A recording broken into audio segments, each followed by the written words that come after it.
Hello everyone, आप सभी का स्वागत है आप सभी के यूट्यूब चैनल योनो क्लासेस में। तो आज हम करेंगे क्लास 12 का आपका जो ये चैप्टर है क्लास 12 इकोनॉमिक्स का। ठीक है, इकोनॉमिक्स कर रहे हैं। उसका जो चैप्टर नंबर 2 है आपका राष्ट्रीय आय से संबंधित जितने भी आपकी डेफिनेशन टर्म्स वगैरह हैं वो इस चैप्टर में कवर होने वाली हैं। और अगर अभी तक आपने राष्ट्रीय आय कैसे निकाली जाए उसकी वीडियोस नहीं देखी है और बाकी का जो कॉन्सेप्ट है वो क्लियर नहीं किया, क्योंकि ये आपका नेक्स्ट पार्ट है, पार्ट नंबर 2 है, तो उसे जरूर देखिएगा। उसमें बहुत सारी चीजें ऐसी हैं जो आपको कवर करवाई गई हैं। ठीक है, तो प्लेलिस्ट में वो वीडियोस ऐड कर दी गई हैं, आप सभी जाकर देख सकते हैं। तो चलिए अब यहाँ पर हम अपना करने वाले हैं राष्ट्रीय आय और घरेलू आय।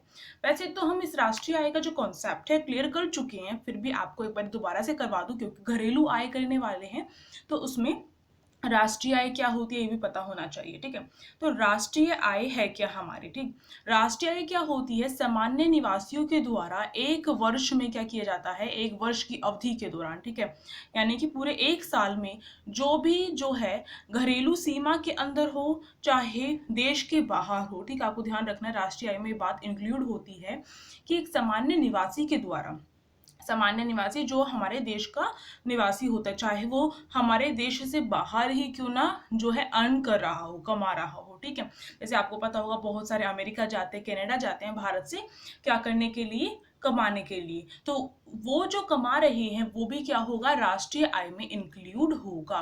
यहाँ पर नागरिकता वाला सवाल नहीं, नागरिकता तो हमारी बहुत सालों के बाद चेंज होती है, पर जो सामान्य निवासी किसे कहा जाता है, सामान्य निवासी उसको कहा जाता है जो एक वर्ष से अधिक क्या करता है, एक वर्ष से अधिक के लिए क्या करता है, उस देश में जुड़ा रहता है, उस देश से काम करता है।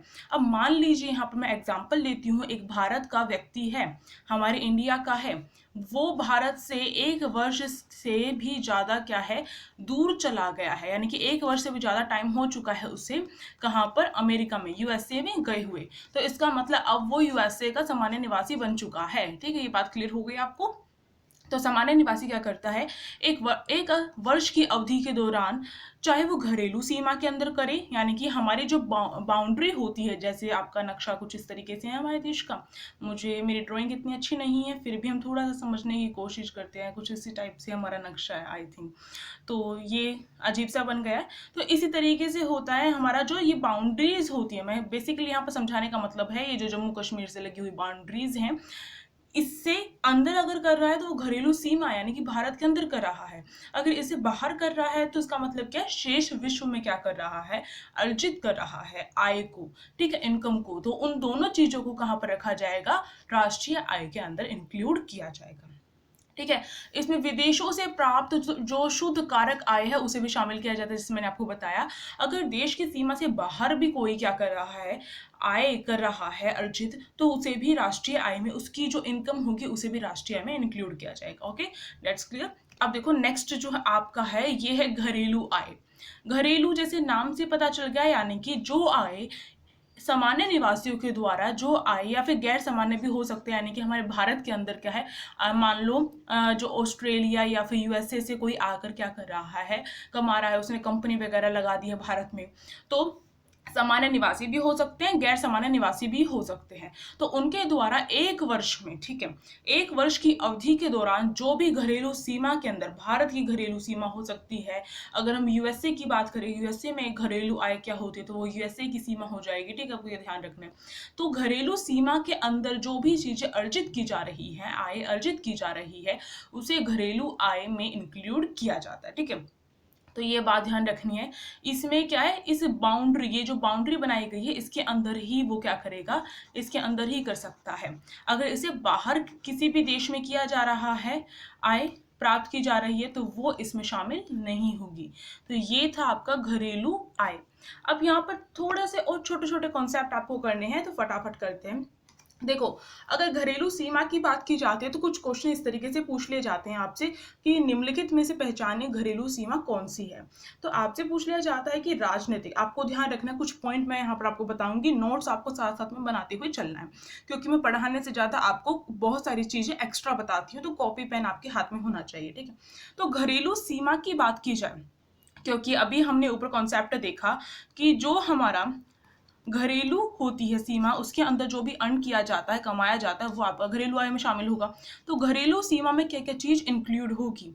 तो घरेलू सीमा के अंदर अगर राजनीतिक सीमा की बात की जाए तो समुद्री जो सीमा यानी कि जो समुद्र के होते हैं, तो आपको पता होगा समुद्री सीमा तो कुछ होती नहीं है। तो अगर मान लो हमारा जो समुद्री सीमा है उसे थोड़ा सा आगे चला जाता है, जो भी हमारा जहाज वगैरह जा रहा है, तो आप ये नहीं कह सकते हैं कि वो क्या है, राष्ट्रीय आय में शामिल होगा, घरेलू में शामिल नहीं होगा। क्यों? क्योंकि जो समुद्र है कभी उसका बहाव तेज हो जाता है, कभी वो और आगे तक आ जाता है, कभी वो थोड़ा पीछे रह जाता है, ऐसा होता है, तो इसको तय नहीं किया जाता। तो इसमें ये शामिल होगा समुद्री सीमा, ठीक है। दूसरा, देश के जो निवासी हैं उनके द्वारा विश्व के अलग अलग जो भाग है, अगर उसमें वायुयान या फिर जलयान चलाए जाते हैं, यानी कि आपको पता होगा कि हमारे जो आसमान होता है उसकी भी कोई सीमा नहीं होती, हम तय नहीं कर सकते हैं कि ये यहाँ से लेकर यहाँ तक ऐसा रहेगा। तो अगर, और इसके साथ साथ जो ये वायुयान वगैरह हैं यानी कि एरोप्लेन वगैरह हैं, ये तो चलाए इसलिए जाते हैं कि एक देश से दूसरे देश तक क्या है, जो यात्रियों ने पहुंचाया जाए। तो अगर जो ये एरोप्लेन वगैरह हो गए, वायुयान, जलयान, आपके जैसे मैंने कहा जलयान हो गया, ठीक है, जैसे नाव वगैरह, शिप वगैरह चलाई जाती है, तो वो जो चलाया जा रहा है वो भी आपकी घरेलू आय में इंक्लूड होगा। क्यों? क्योंकि उसकी सीमा हम तय नहीं कर सकते हैं। तो क्योंकि स्टार्ट कहाँ से हुआ, वो भारत से स्टार्ट हुआ है, एरोप्लेन जो है वो भारत से स्टार्ट हुआ है चलना, तो वो मानो यूएस से जा रहा है, तो ये क्या है, ये यहाँ से अर्न करना स्टार्ट किया है, ठीक, आपको ध्यान रखना है। तो इसलिए ये भी शामिल होगा। इसके साथ साथ अगर मान लो मछली पकड़ना है, ठीक है, तेल और प्राकृतिक गैस वगैरह हैं, उनका काम किया जा रहा है देश के निवासियों के द्वारा, और वो जो मतलब किसी व्यक्ति के द्वारा किया जा रहा है। मेन बात यहाँ पर ये आती है कि ये जैसे मैंने कहा कि कोई जो एरोप्लेन है वो चला रहा है, जलयान कर रहा है, ठीक है, शिप वगैरह चला रहा है, तो किस में इंक्लूड किया जाएगा? जो वो जिस भी देश का वो निवासी होगा, उस देश में उसकी जो इनकम होगी उसे इंक्लूड किया जाएगा। अगर भारत का रहने वाला है, भारत का निवासी है, तो उसकी इनकम भारत में इंक्लूड की जाएगी, ठीक है। तो इसी टाइप से जैसे मैंने आपको कहा, मछली पकड़ने वाली जो नौकाएं होती हैं वो कई बार उन्हें पता नहीं चलता है कि सीमा क्या है, और वो थोड़ी आगे बढ़ जाती हैं। तो यहाँ पर जो व्यक्ति क्या कर रहा था, मछली पकड़ रहा था, उसकी जो इनकम होगी वो उस देश की गिनी जाएगी जिस देश के में वो क्या है, जिस देश का वो सामान्य निवासी है। तो ये मेरे ख्याल से यहाँ पर कॉन्सेप्ट आपका क्लियर हो गया होगा, ठीक। अब जो है एक छोटा सा और कॉन्सेप्ट क्लियर करेंगे, अभी हम छोटे छोटे काफ़ी कॉन्सेप्ट क्लियर करने हैं, तो चलिए देखते हैं। तो अब देखो, मूल्यह्रास, आपने ये नाम सुना होगा बहुत बारी, आपके जो ये राष्ट्रीय आय करवाई जाती है उसमें आपका ये वर्ड तो आता ही आता है, मूल्यह्रास। यहाँ पर कुछ इस तरीके से होता है ये, ठीक है, मूल्यह्रास। ये क्या है? मूल्यह्रास को आपको ध्यान रखना, जब आप इसकी डेफिनेशन लिखोगे तो आपको लिखना है कि किसी भी सामान्य टूट फूट, समय के बीतने और प्रत्याशित अप्रचलन, यानी कि जो प्रौद्योगिकी प्रचलित नहीं है, प्रौद्योगिकी में किसी प्रकार का कोई परिवर्तन आया है, उसकी वजह से अगर किसी वस्तु का मूल्य घट जाता है तो उसे क्या कहा जाता है, या फिर किसी संपत्ति का मूल्य क्या हो जाता है, गिर जाता है, तो उसे मूल्यह्रास कहा जाता है। आपको ध्यान रखना है, इसे अचल पूंजी का उपभोग भी कहते हैं। इसका सेकंड नेम क्या है? अचल पूंजी का उपभोग, ठीक है। क्या नाम है, लिख देती हूँ मैं एक बारी, अचल पूंजी का उपभोग भी इसे कहा जाता है, ठीक है। तो ये इसका क्या है, इसका सेकंड नेम है, ठीक। अब यहाँ पर मैंने जैसे 3 वर्ड्स आपको बोले, पहला मैंने बोला कि सामान्य टूट फूट, यानी कि सामान्य रूप से कोई भी टूट फूट हो गई है, तो यहाँ पर मैं हर जो ये वर्ड है इसको एक्सप्लेन करूंगी, ठीक। एक बार मैं लिख देती हूँ आप सभी के लिए। दूसरा मैंने यहाँ पर क्या बोला, दूसरा मैंने बोला कि समय के बीतने, या फिर खाली समय भी लिख सकते हैं, ठीक है, शॉर्ट में। और तीसरा यहाँ पर मैंने बोला आपको जो प्रत्याशित अप्रचलन, ठीक है, प्रत्याशित अप्रचलन, ठीक है, ये लिख दिया हमने यहाँ पर। तो देखिए, अब यहाँ पर अगर मैं बात करूं, अपने 2-3 जो ये लिखे हैं मैंने, इनके बारे में मुझे बात करनी पड़ेगी आपको ये पूरा पूरा मूल्यह्रास समझाने के लिए। तो देखो, सामान्य टूट फूट, देखो अगर आप कोई भी वस्तु खरीद रहे हैं, या फिर कुछ भी मशीन वगैरह अगर खरीद लिया, किसी उद्योग धंधे जो कर रहा है, किसी ने फैक्ट्री लगाई है, तो उसने क्या की, मशीन खरीद ली। तो आप देखेंगे कि जैसे जैसे समय बीतेगा उसके साथ साथ, या फिर वैसे भी क्या होने वाला है, जो भी उसने संपत्ति खरीदी, चाहे कोई भी संपत्ति खरीद ली हो, कोई पूंजी खरीद ली हो, कोई मशीन वगैरह लगा ली हो, तो उसमें क्या होती है, सामान्य रूप से टूट फूट तो होती है। अगर आप अपने घर में छोटी सी भी कोई भी चीज ले आते हैं, तो आपको वो एज इट इज तो नहीं रहती है पूरे के पूरे, जब तक आप देखते हैं उस वस्तु को नहीं, वो धीरे धीरे उसमें टूट फूट होने संभावना जो है वो होती ही है। अगर आप किसी को कहें, आप इस शॉप में गए हैं और आप जाकर कहें कि ऐसी वस्तु दिखाओ जो क्या है टूटे ना कभी, तो वो कहेंगे नहीं भैया यहाँ पर नहीं मिलने वाली है, क्योंकि हर वस्तु बनी है तो वो टूटे भी, तो इसलिए सामान्य टूट फूट हो गई हो। ठीक है। और समय बीतने, यानी कि जैसे जैसे समय में परिवर्तन होता है, जैसे जैसे समय बीतता है, वैसे वैसे क्या होता है, अगर मानो एक मशीन लेकर आए हो, तो वैसे वैसे क्या है, उसमें कोई ना कोई कमी तो आएगी ही। ठीक है। तो ये दोनों के दोनों जो पॉइंट है थोड़े से आपस में इंक्लूड हैं, एक दूसरे में शामिल से हैं, पर आपको थोड़ा अलग अलग करके समझाना है। ठीक है। अब देखो, प्रत्याशित अप्रचलन। प्रत्याशित अप्रचलन के अंदर आपकी क्या है, कोई तकनीक आ जाती है। ठीक है।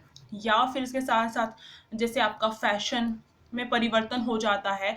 अगर मानो अब जो फैशन में कोई चीज़ चल रही है, और आने वाले टाइम पर अगर यहाँ पर एग्जांपल लूँ, कोई भी वेडिंग अभी आपके आसपास आ रही है किसी की, तो आप कोई अपने ड्रेस वगैरह लेकर आते हैं, और फिर आप क्या करते हैं, नेक्स्ट जो वेडिंग होती है, मानो 2 साल के बाद हुई, तो आपकी मम्मी कहेगी वही पहन लो, पर आप कहेंगे नहीं मम्मी वो फैशन में नहीं है। तो इसका मतलब क्या है, जैसे जैसे फैशन बदलता है, तो वैसे वैसे क्या हो जाती है, उस पहले वही जो ड्रेस आप लेकर आए थे आपको बहुत अच्छी लगती थी, क्यों, क्योंकि वो फैशन में थी। अब वो फैशन में नहीं है, तो इसका मतलब क्या है, अब आपको उस वस्तु यानी कि उस ड्रेस का क्या है, मूल्य नहीं है, यानी कि अब उस ड्रेस का मूल्य ह्रास हो गया है। ठीक है। किसी भी वस्तु का, किसी भी जो संपत्ति है, उसका मूल्य ह्रास इन तीन चीजों पर क्या होता है, इन तीन चीजों पर बेस होता है। या तो सामान्य टूट फूट के कारण क्या होता है, उसका मूल्य ह्रास हो जाता है, यानी कि उसकी वैल्यू कम हो जाती है। या फिर समय बीतने के साथ क्या हो जाती है, उसकी वैल्यू कम हो जाती है। या फिर प्रत्याशित अप्रचलन के साथ। अब एक और एग्जाम्पल देती हूँ, यहाँ पर मैंने आपकी डेली लाइफ से दे दिया, पर हम यहाँ पे इकोनॉमिक्स पढ़ रहे हैं, तो फैशन भी वैसे इसके अंदर इंक्लूड होगा। ठीक है। तो अगर हम देखते हैं कि किसी ने फैक्ट्री लगाई और वो क्या लेके आ गया, कोई भी मशीन वगैरह लेकर आ गया। अब क्या है, 2-3 साल के बाद एक और अच्छी मशीन आती है।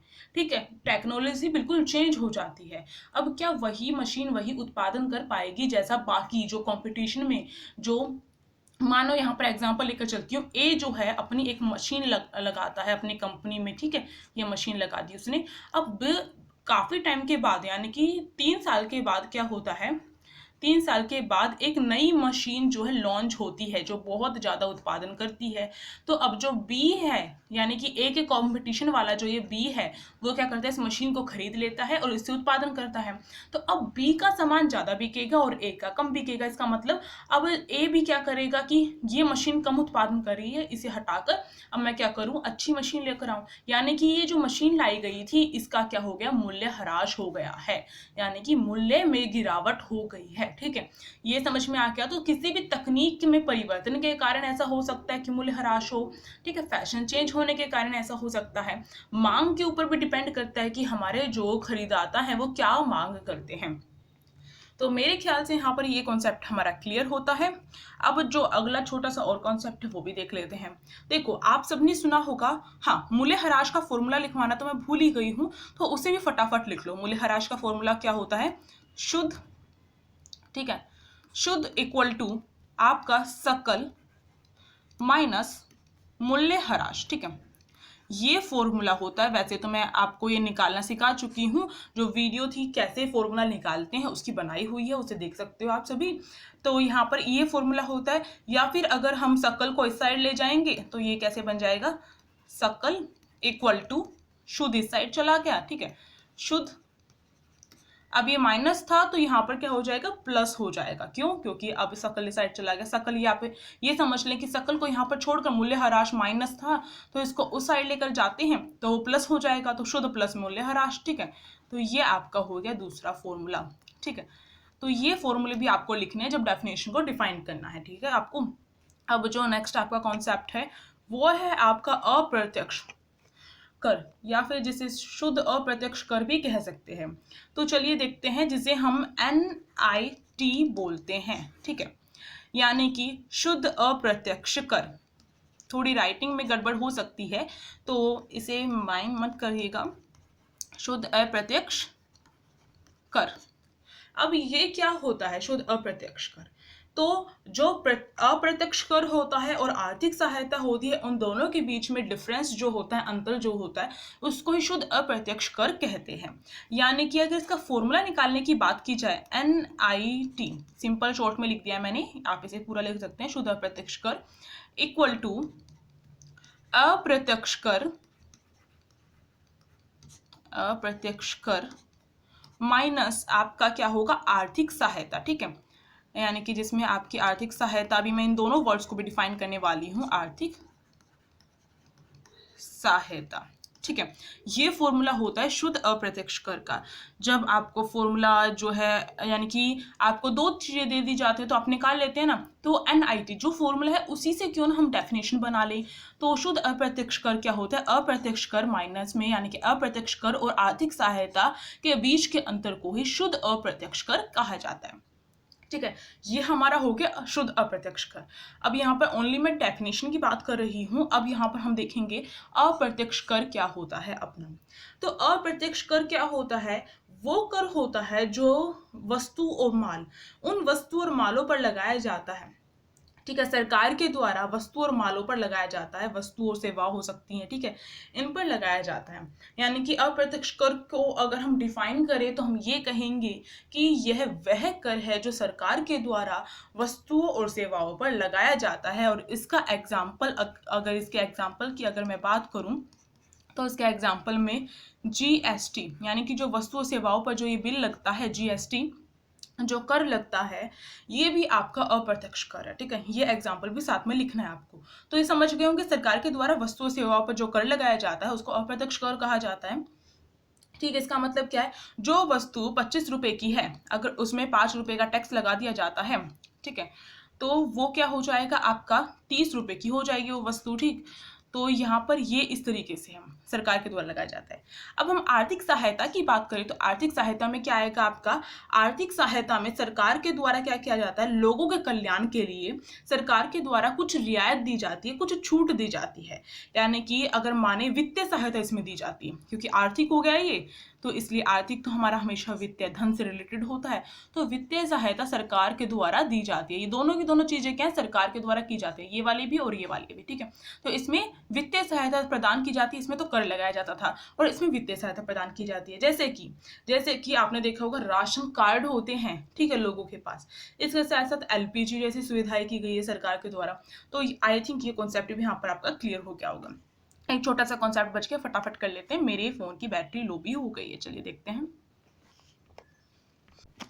देखो भाई, देखो यहाँ पर हमारा दिया गया है ये मौद्रिक GDP और वास्तविक GDP। इसे हम मौद्रिक GDP को हम जो है चालू कीमत पर GDP भी कहते हैं।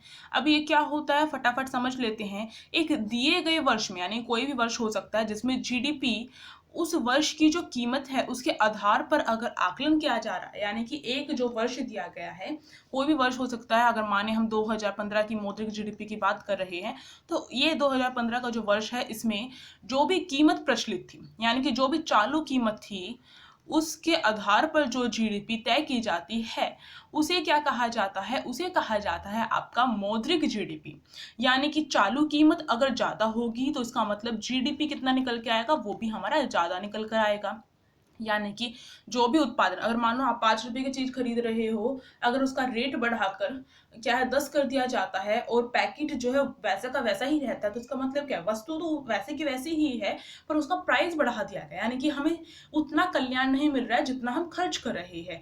यानी कि यहाँ पर क्या हो रहा है, केवल कीमत में वृद्धि के कारण, अगर इसी तरीके से 2015 की अगर हम यहाँ पर मैं एग्जाम्पल ले रही हूँ बस अपने मनमाने तरीके से, ठीक है, तो 2015 में अगर जो कीमत है वो ज़्यादा बढ़ गई है, चालू कीमत ज़्यादा हो गई थी वस्तुओं की, ठीक है, यानी कीमत ज़्यादा हो गई थी वस्तुओं की, ठीक है, उस टाइम पर जो कीमत थी वो ज़्यादा हो गई थी उस वर्ष, तो इसकी वजह से जीडीपी में क्या हो गई थी, वृद्धि हो गई थी। तो यहाँ पर क्या है, लोगों को कल्याण नहीं मिलता है, यहाँ पर केवल कीमत में वृद्धि के कारण ही क्या होता है, जीडीपी में वृद्धि होती है। आई थिंक आप समझ रहे होंगे कॉन्सेप्ट।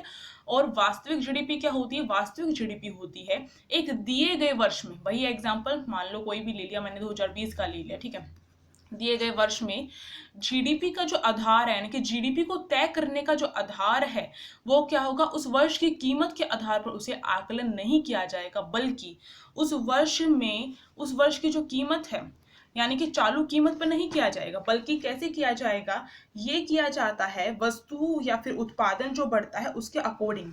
यानी कि अगर उत्पादन बढ़ा है, यहाँ पर थोड़ी डेफिनेशन में गड़बड़ की हुई है इन्होंने, यहाँ पर आप इसे करेक्ट कर लीजिएगा।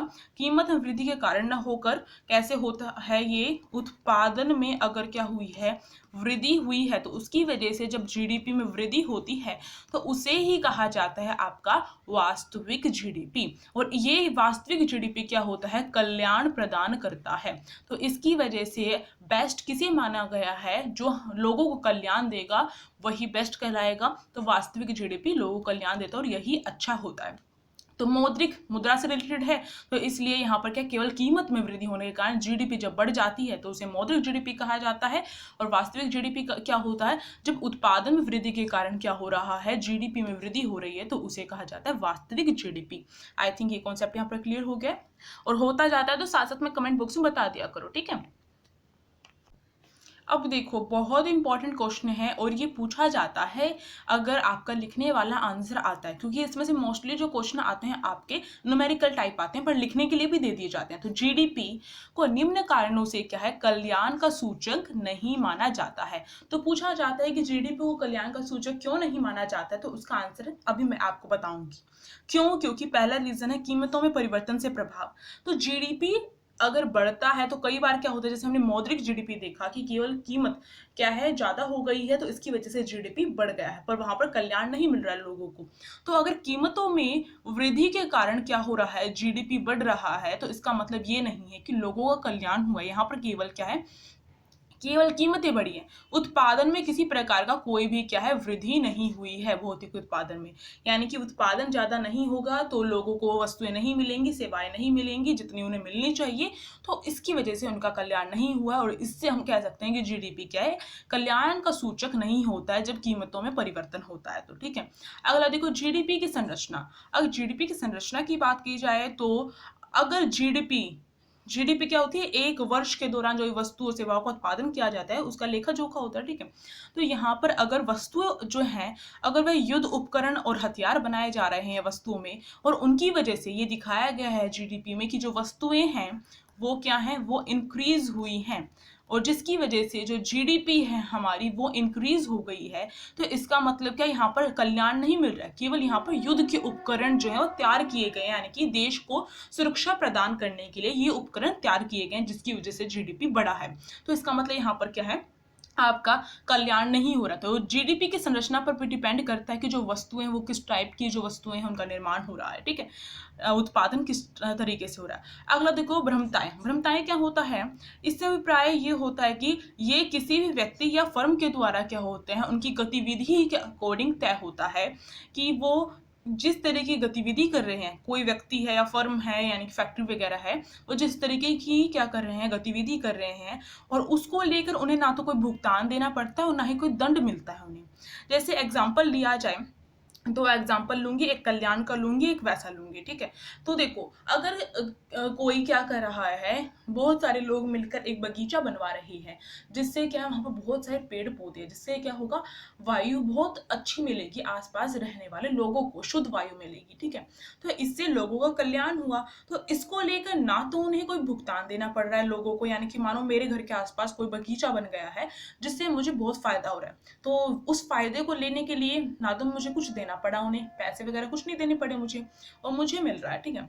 और इसी टाइप से अगर कोई उद्योग क्या कर रहा है, उद्योग या फैक्ट्री वगैरह क्या करे, प्रदूषण फैला रहे हैं, तो अब तो फिलहाल थोड़े बहुत दंड वगैरह देने शुरू कर दिए गए, अगर कंप्लेन करते हैं तो दंड मिल जाता है। पर अगर जो फैक्ट्री है वो प्रदूषण फैला रही है, और ऐसी बहुत सारी फैक्ट्री हमारे आसपास होती हैं, तो उन्हें किसी प्रकार का कोई भी दंड नहीं दिया जाता है उस कार्य को करने के लिए। तो ये भ्रमताएं जो होती हैं ये भी जो होती हैं इसकी वजह से भी जीडीपी में चाहे वृद्धि हो चाहे कमी हो तो इससे कोई इफेक्ट नहीं पड़ता है, ठीक है। तो इससे हमारा कल्याण नहीं होता कई बार। अब अगला देखो, गैर मौद्रिक विनिमय, यानी कि जो गृहिणी होती हैं, घर पर काम करने वाले जो होती हैं, जो हमारी महिलाएं ज़्यादातर होती हैं, वो जब घर पर काम करती हैं, अपनी सेवाएं प्रदान करती हैं, तो उनकी सेवाओं को जीडीपी में इंक्लूड नहीं किया जाता है। इसके साथ साथ किचन बागवानी वगैरह इस टाइप की चीज़ें की जाती है तो उसे जीडीपी में शामिल नहीं किया जाता है। तो इसकी वजह से भी क्या है, ये भी जो आर्थिक जो कल्याण वगैरह है वो किया जा रहा है, उसे इंक्लूड नहीं किया जा रहा है। तो इससे क्या है, इससे जीडीपी में किसी प्रकार का कल्याण तो नहीं हो रहा है ना। तो ये कुछ कारण होते हैं जिसकी वजह से जीडीपी में कल्याण नहीं होता, और इसी के साथ आपका जो चैप्टर है यहाँ पर क्या होता है, कंप्लीट होता है, ठीक है।